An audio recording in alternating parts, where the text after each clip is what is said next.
the Lord wants you to give generously into his church. Amen. Don't ask no questions. Don't ask how come, why come the pastor have to have him a nice house? Why come pastor doesn't have a nice car? Don't ask. I said don't ask. I said don't ask. No questions. Just give the money.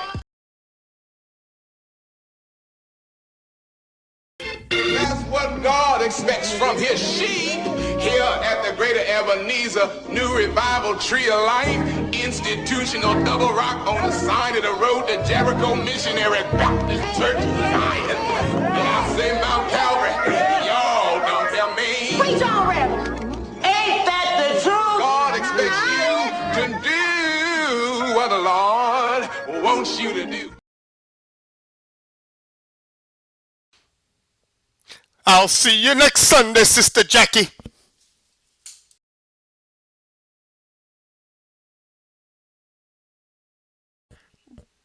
Bravo, Pastor. That was a great sermon. All right there, Derwin. You remember to bring those tithes next week, and you tithe out of the gross, not the net. Out of the gross income, you hear? Sure will, Pastor. See you next Sunday. Looky here. Sister Jasmine, you're looking fine as ever. Best believe I hope to see you next Sunday.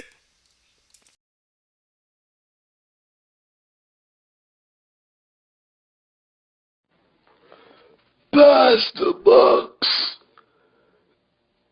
little Isaac, he's waiting for you in your office.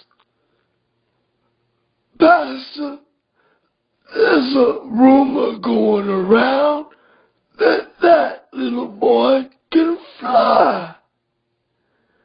What do you make of that? Elder Ham, you know the devil, he's a liar.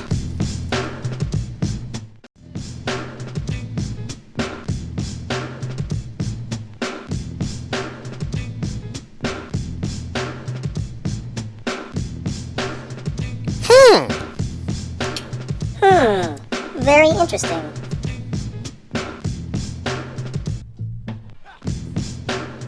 Scammers. Greetings, little Isaac. Thank you for coming to this meeting I requested today. Did you happen to catch any of the service? Actually, no, Pastor Bucks. I just got here. Let's just cut to the chase, little Isaac. I hear you've been telling a lot of the good folk in our community not to come to this church anymore. In fact, I hear you've been telling many of these good Christian folk that they're really Hebrews. Darnell, who used to play the drums in our congregation, last I saw that brother, he'd be saying shalom and tada. I mean, what the heck is tada? Actually, Pastor, it's pronounced tu-da, and it means thank you in Hebrew. Yeah, whatever.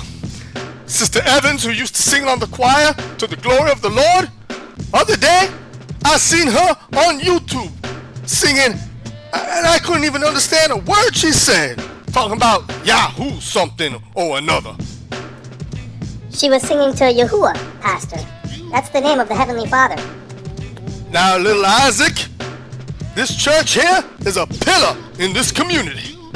My grandpappy, Don Bucks, he started this work out of his house. Then my daddy, Cornelius Bucks, he took it over, and he had that storefront on MLK Boulevard. And now you see today what I've built. And by the time I'm done, we're gonna be a mega church. I've already formed some very influential connections, and I'm gonna take this work to the next level.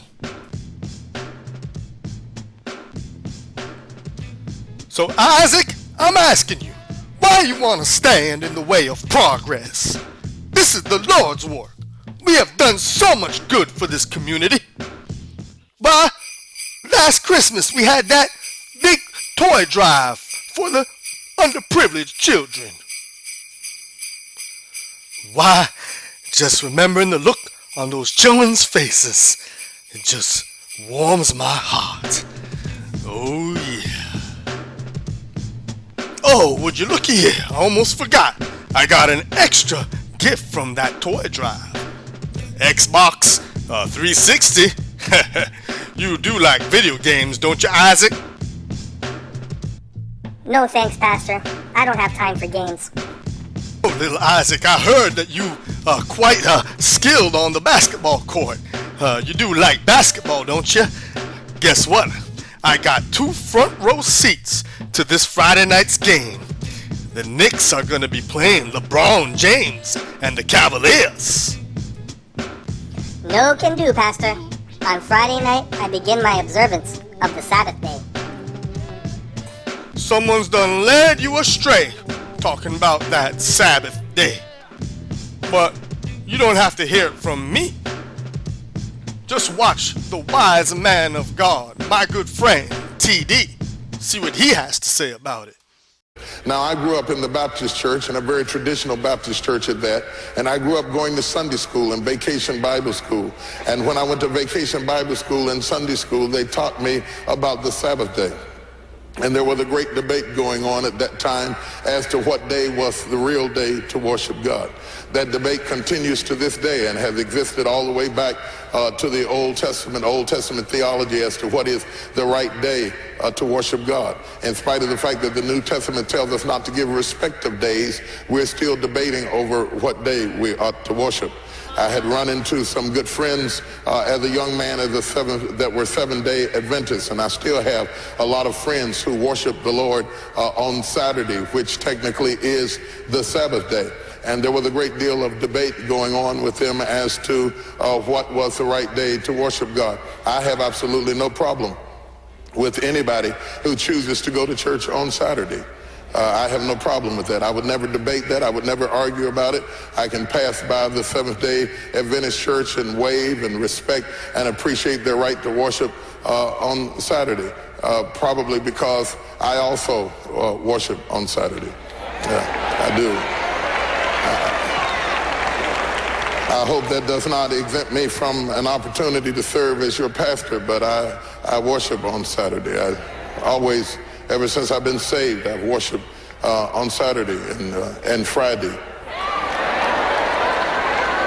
and Thursday, and generally on Wednesday too, and Tuesday and Monday as well, and Sunday also. I worship on Sunday. I don't have to come to a building to be in worship. I worship the Lord wherever I am and where. Sorry, Pastor, but I don't have time to waste on false doctrine. I gotta be meeting my friend Carrie pretty soon here. We're gonna be doing a jam session together. You mean Mariah Carey? No, Carrie Alexander. Never heard of her.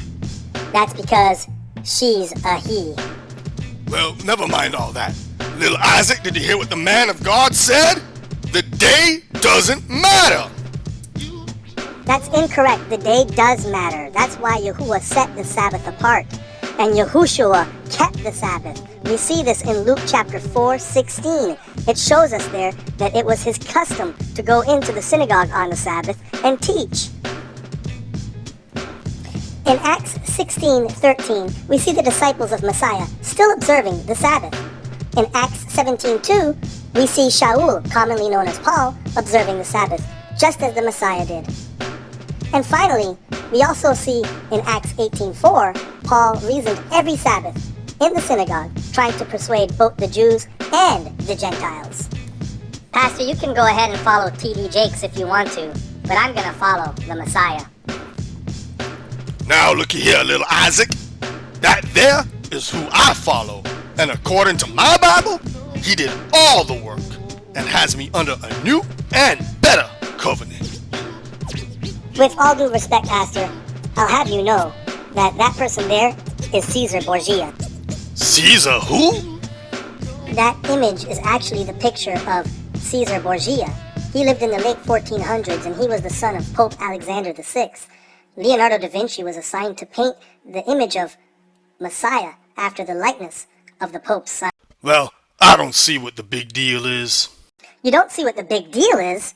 First of all, that image is not biblically or historically accurate. The true Messiah came from a Shemitic line of people who dwelt in a hot desert climate, not in the Caucasus Mountains of Europe. Second of all, according to Revelation chapter 1, verse 15, there it describes the Messiah's feet being like unto fine brass, as if it were burned in a furnace, which would give it this dark brown appearance. Third of all, and most importantly, according to the commandments of the Almighty Yah, you shouldn't even have an image of Elohim hanging on your wall. Boy, Lil Isaac, you sure do wear me out. Wow, Pastor, that's an interesting ring that you got there. Well, Lil Isaac, it's actually kind of funny that you asked that.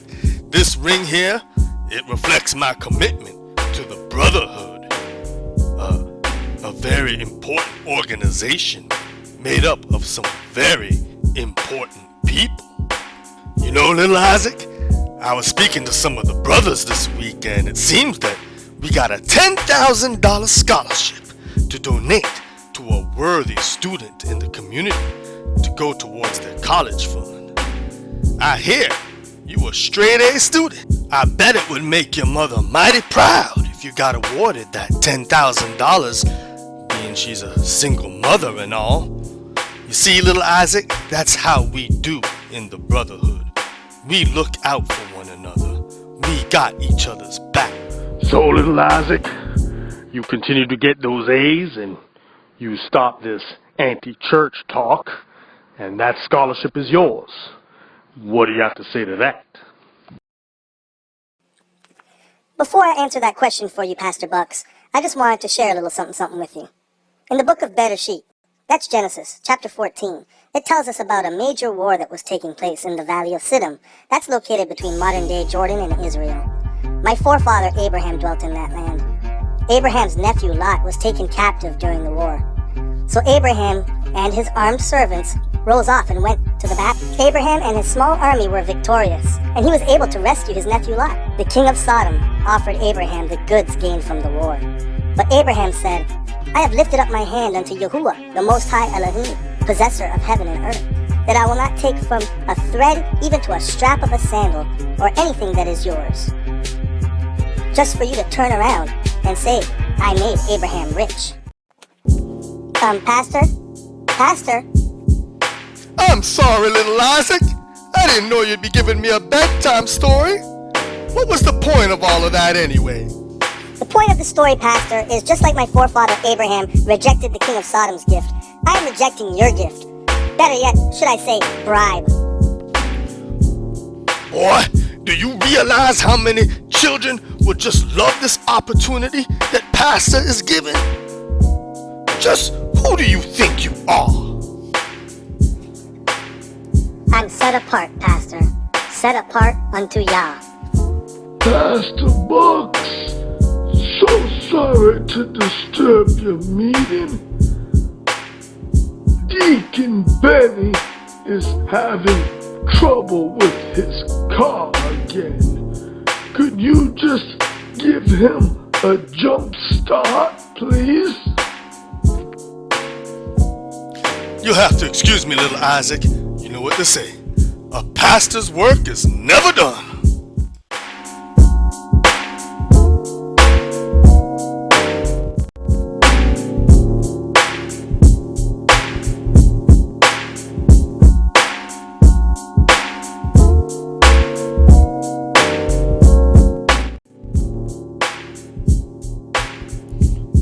Okay, Little Isaac, sorry about that, but I'm back.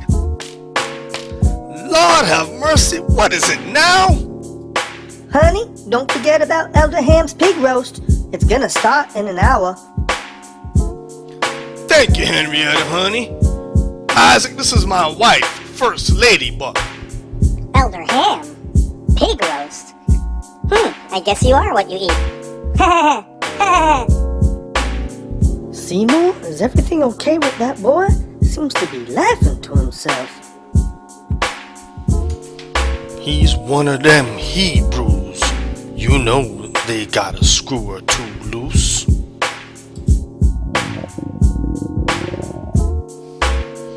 Oh Lordy, seems as though those pig's feet is calling my name.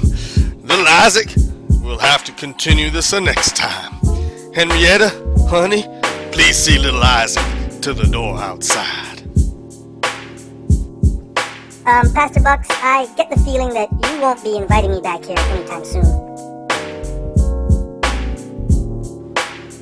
All right now, little Isaac. I do hope to see you here next Sunday. I highly doubt that, Mrs. Bucks. You have a blessed day. Shalom. Oh, Lord, I done missed the rapture. Oh, Lord, I'm sorry. I'll return those people's money. Don't leave me behind, Lord. Please don't leave me behind. No, she's outside. She can't hear us. Come on, baby girl. You know Big Daddy, he's gonna take good care of you. I'll see you next weekend, alright? Wait, what the? I don't believe it. Why that little... Rise and shine, for your light has come and risen upon you. In that day my people shall hear and know my name. In that day my people shall hear and know my name. What is my name? What is my